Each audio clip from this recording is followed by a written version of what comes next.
beauties, Lindsay from Strand Salon checking in again. Today I wanted to talk to you about dry shampoo. It can be your best friend or your worst nightmare. Most of us use it incorrectly. I'm going to share my quick tips on how to make it work effectively for you. This is the Moroccan Oil Light Tones, one of my absolute favorites. All of their products that have aerosol is a different kind of propellant, so you need to make sure you shake it really well. Most dry shampoos you do also need to shake well.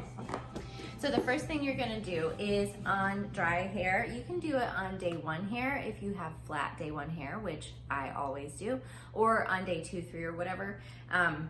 Wash your hair at least once a week if your hair can handle it.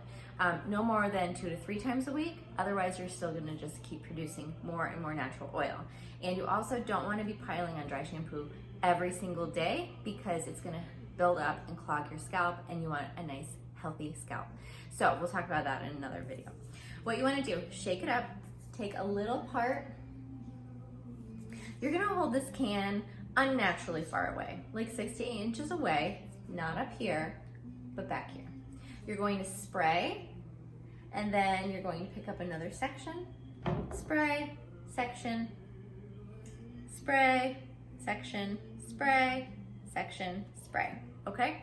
Then you're gonna leave it alone. You're gonna wait at least a couple minutes.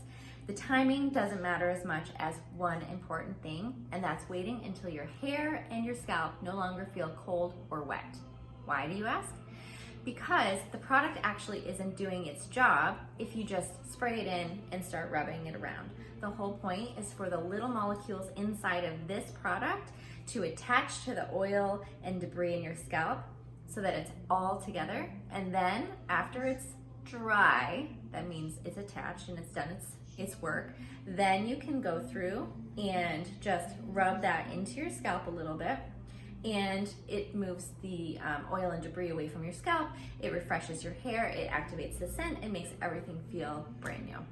Hope that helps. If you have any more questions, comment below, and don't forget, click this link right here if you're interested in applying for natural beaded rose extensions at Strand Salon in Corning, New York. Thanks, guys.